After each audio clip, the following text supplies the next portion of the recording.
hunting enemy bombers,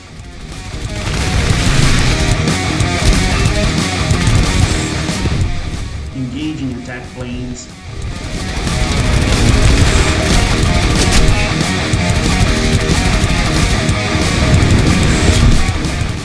and fighters with the F4F Wildcat now, here in the Fighter Driver channel. Weapons clear.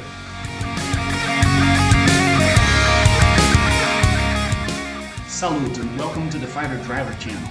I'm Gabriel Oliveira, the Fighter Driver, and today we'll be flying the F4F3 and F4F4 Wildcat with you guys, trying to keep it disciplined and follow the rules learned in the previous video with the F2A Buffalo. I'll leave the links for it on the top right corner and in this video's description, so you can watch it after watching this one. We started attacking this B-34, but the attack angle wasn't very good. I should keep getting closer from above instead of diving earlier as I did, because my attack angle made him low profile for me, so I'll need another pass. An allied F3U-1 engages. I look around for situational awareness, remember rule number 2 from the previous video. Alright, the nearest threat isn't close, so we can keep the attack. I get it crit as it dives, maneuver for keeping it 6, and then rip its wing off. Now we come for this B-18A, but it turns back and levels its wings as we get closer, offering lower profile, which is a good defensive maneuver. I seek for altitude using my energy advantage to get a better attack position, some allies engage, and we splash the bandit.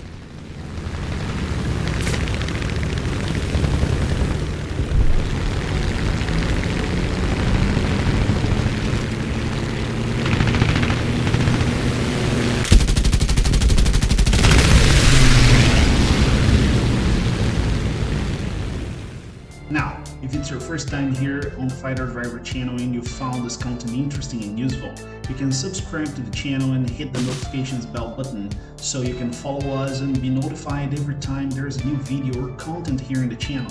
You can also hit the like button, leave us a comment telling us what you think about our job here, and finally share this content with your friends if you think they'll like it. Fast and easy, you accomplish this mission and help us a lot by doing so. We appreciate all your support. Again, coming after a B-34, this time with a good altitude advantage, but the lack of good aiming and some annoying lag which is plaguing me, as you know from the previous videos. Anyways, I miss it, extend, get altitude advantage again, and come for a new boom and zoom pass.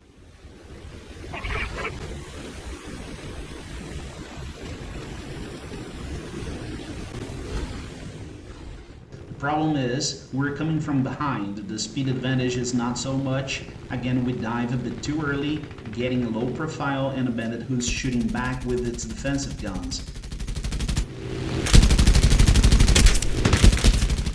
We get him crit, reposition, come for a new pass and get it splashed.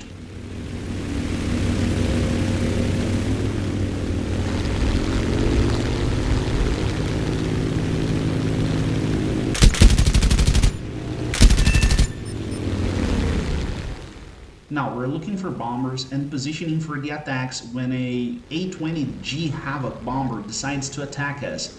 It comes for a head-on pass. I don't go dead ahead as we learned from the previous video, get some minor damage, and now this Havoc is mine. I get a crit.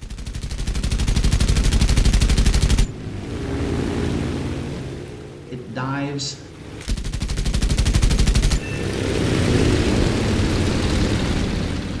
And a light BF-109E also engages.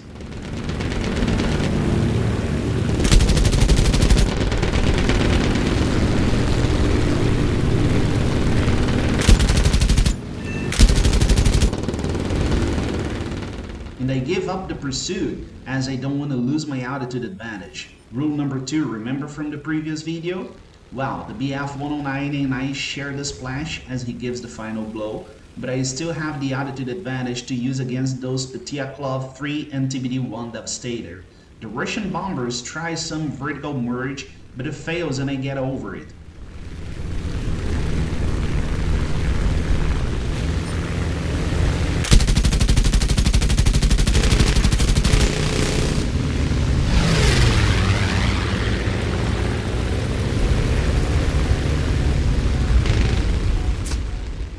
tries to shake me off, I keep my altitude advantage and manage my closure. He forgets the deck and crashes. Splash Bandit.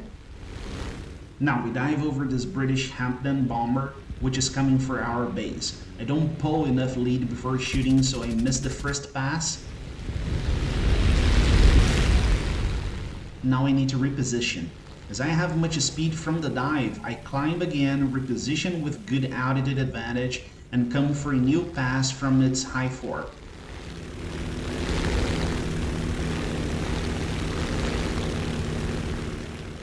It manages to hit our base, but it won't escape to hit another one.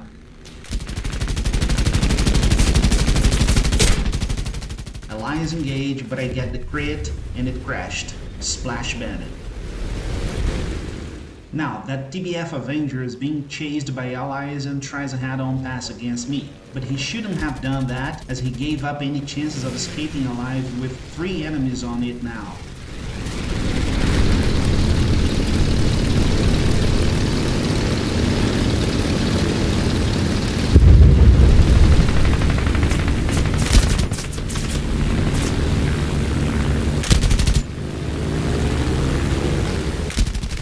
Get a hit, but it survives longer than expected. This pilot is good. We're weird news with bad aiming, I wonder.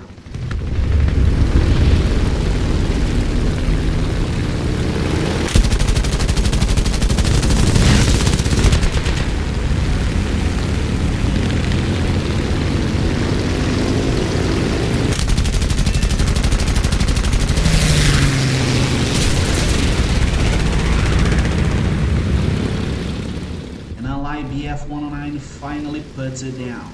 Splash Bandit. Now I come over this NC-223, but again I'm too fast and can't pull enough lead, so I don't hit it. That's a problem with some Navy fighters, as the F4F Wildcat, they don't have speed brakes, but that's okay, so I extend and climb, seeking for altitude and reposition for another pass. There's also SBD Dauntless close, so I check around for situational awareness and turn into the fight again. There are allies engaged, so I change my target to the Dauntless, which is turning into me. Get it crit and extend a bit after the pass to get some separation. I can hit it again, but I don't get it splashed, so I disengage to the left before overshooting as I don't want it on my 6. Allies engage it and finish the job.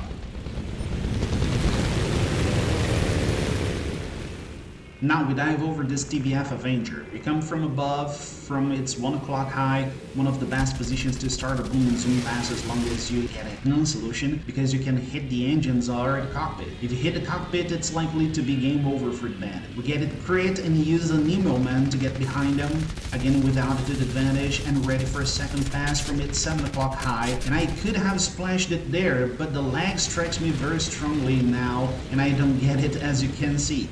The Allied Sierra 714 tries a pure pursuit and it's heavily damaged by the enemy's defensive guns and has to disengage. I come for another pass from its 6 o'clock low with another Allied engaged, and we get the bandit splashed. Now, as you know, the fighter driver fights in the air and on the racing tracks, and we're preparing for the Manufacturers' Cup, the round of 3.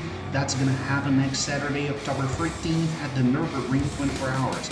Can we get our first victory there? It's a dream of mine and we'll fight for this victory. So next Tuesday, October 17th, we'll have GT7 video. Stay tuned so you don't miss it, and while you wait for it, come and watch our first daily races as the fighter driver. We're racing the dailies like nobody else does. Check the card on the top right corner or the link in this video's description. Now we go after the Speed-38, which is attacking our allies. He's a faster boomer and zoomer, but we have the altitude and position advantage. The Wildcat is also a better turn fighter in case we have to engage in a turn fight, but it ain't necessary, so we get it splashed. Now there's a P-39 attacking our ground forces, no threats around, we get the numbers and positional advantage, so we go after it.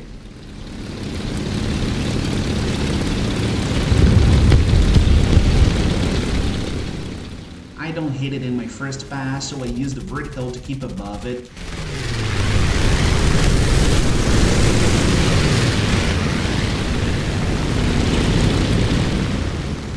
But disengage as I realize there are many allies over it, Then I start climbing again, not to be exposed to other enemies coming to engage us. Rule number 3, remember from the previous video? Now I'm high looking for opportunity targets and see that P-38 engaging me. He's much faster and very close, so I wouldn't be able to disengage without giving my 6 to it. Then I'm forced to engage in a head-on pass. Again, I don't go dead ahead. I use the vertical to get some offset positioning during the merge and engage in a one-circle fight against it, as the Wildcat is better than the Lightning in one-circle fights.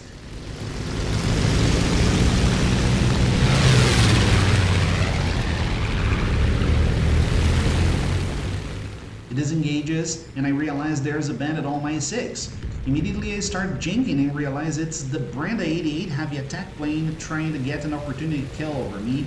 I broke rule number 3 here and could have been splashed as I put myself in a disadvantaged position, but now we must fight to survive.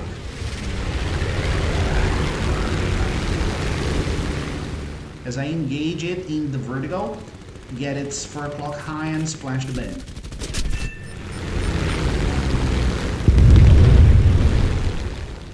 Now we're coming for this Avenger, preparing for a boom and zoom pass from his 12 o'clock high. It doesn't try any jinking, just fly straight and we get it splashed.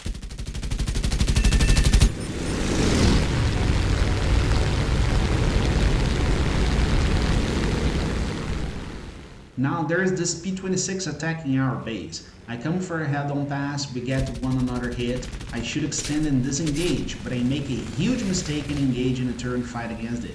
It was a mistake because the P-26 is better than me in one-circle fights. We're engaged very closely, so I am in a big trouble now. I try to use the vertical as much as I can, as this is my advantage over it, but its better turn radius compensates it and he gets me hit many times. Also, we're very close to the deck, and you can see how close to a crash I get in some moments.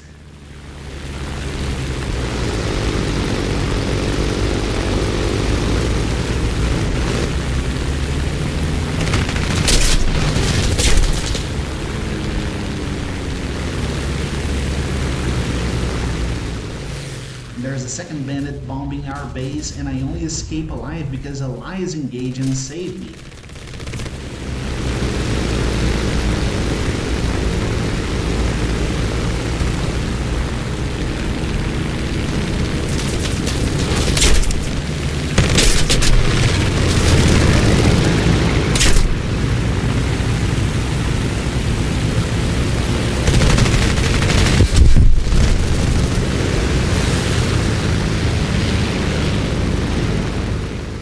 Heavily damaged, but alive, and now we have this SM-79 going towards our next base, so we go after it. I avoid shooting while there are allies blocking my gun solution.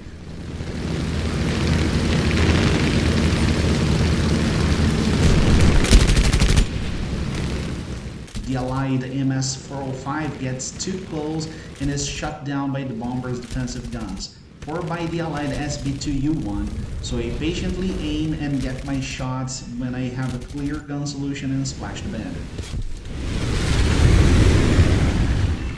Now I'm coming after this allied Catalina, escorting it and looking for opportunity targets when that HE-100 comes for it. In other circumstances I wouldn't engage in the HE-100 as it performs better than the Wildcat, but I must do something and try to protect my allied. I wasn't close enough to engage in a head-on pass and attract the attention to me, so the bandit hits my allied, but as he turns for another pass he ignores or doesn't see me, but he gives his 6 o'clock to me, and that was a mistake. I can turn inside his circle and get it crit. Now I'm inside his circle with a better turn radius. The Catalina is still airborne and giving support fire with his defensive guns, and we managed to splash the bandit. Now I'm surrounded by bandits, broke rule number 3 at some moment, and must extend, dive to the deck and run for my life.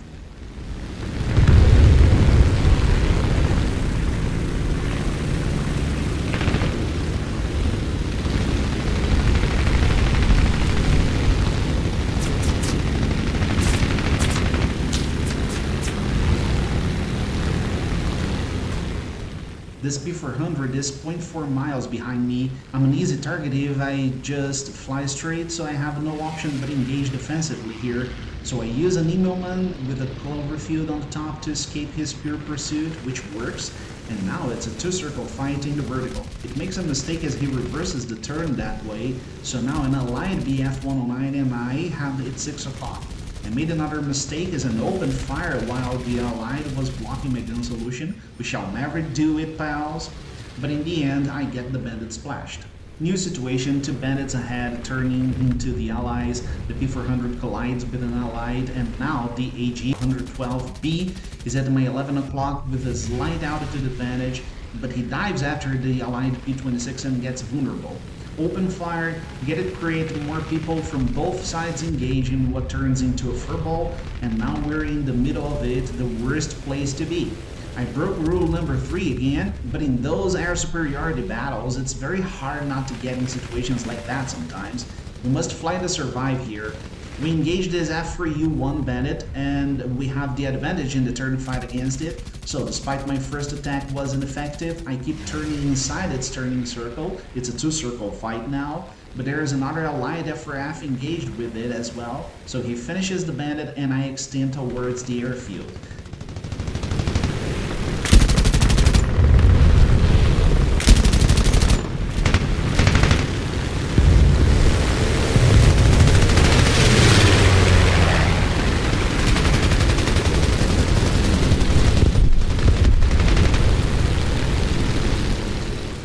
Now I get the enemy down place at my 10 o'clock, it's very slow, so I come for a head-on pass and get a crit.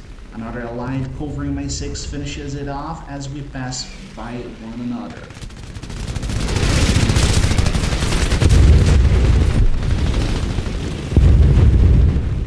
Now this one was very interesting. I come for this blue fighter, but don't pull enough lead and don't hit it. But as I turn to reposition for another pass, this MiG-3 comes for me, and now I am in trouble as it performs better than me in most scenarios. So I disengage, extend, and get into this canyon running for my life. The problem is this MiG-3 keeps on pursuit in fire range, so I can't run forever. I must try some surprise movement to escape from it, then I see an opportunity.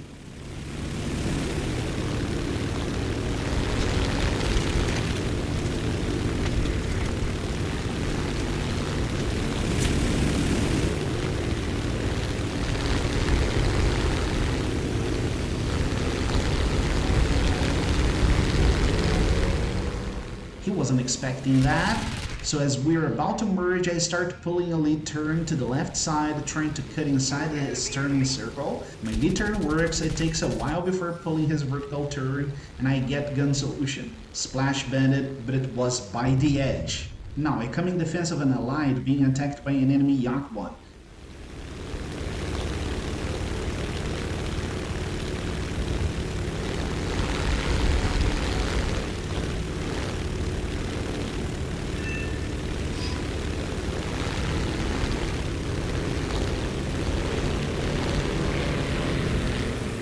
We engage in a head-on pass, get one another hit, go for the vertical, trying to use my speed, and G-lock for a moment, losing visual on it.